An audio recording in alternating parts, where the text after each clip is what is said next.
Well, it's been a minute, but it has to be pretty satisfying to be part of a game like that.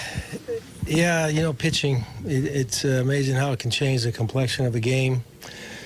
You know, good on both sides. You know, Duffy hung in there, made a mistake on Cruz over there on 3-2, trying to go down away, ended up coming up and, you know, left it inside. But he hung in there. You know, he didn't really have a changeup tonight. I think he only threw 2 or 3, so he had to kind of get by with 2 pitches. He had a little trouble finding his curveball early, but it seemed like he came around late.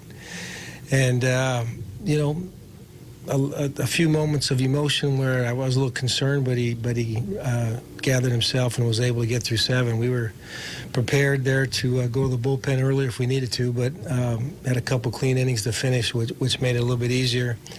A couple matchup issues there in the 8th with the pinch hitters I knew were coming, but Rogers was sharp. You know, ball down, and he's getting, you know, his ball seems to get on the hitter, even, you know, at 93, 94. So a little drama there. But Miggy responded after the misplay with a nice double play. Huge pick by Kenny, and found a way to win. You know, offensively, not a huge night. You know, we got a couple of homers, and we were able to. Schaefer put a ball in play, was big after Murphy's line drive. 2 strikes you put in play, and you can run a little bit. Some good things happen in those first and third situations. So it was just enough, but it feels good to win a game. And how big is it, do you think, that Sano got that second chance right after the error? Well, you know, Polanco the same way. He had a boot, and then he came back and had another tough play, but he stayed with it. Sano had the same opportunity there.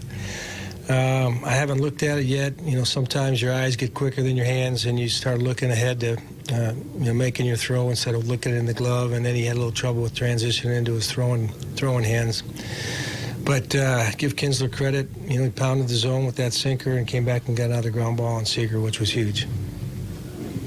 Just gut instinct not to go to Presley there, stick with Rogers? A little bit. You know, I liked how he was throwing the ball. I knew that they're, you know, a little more dangerous from the right-handed side. You know, I got Cano sitting there on deck. I, you know, had to kind of pick my poison there, and it turned out where Rogers was the right answer. So, you know, he made it look good to get through those righties that they ran up there in the 8th. Has Rogers shown you enough this year to maybe pencil him in for that sort of role next year? I think we're looking for pieces. I'd have to say that he's done a pretty nice job of establishing himself and what he's done. There's a lot to like about Taylor Rogers, including the way he handles himself late in games. It hasn't always gone perfectly, but seems to be a guy who can be fairly resilient, and he's not timid. You know, he'll take the ball whenever I ask him to take it. So, long answer, I would think that that's a pretty safe bet.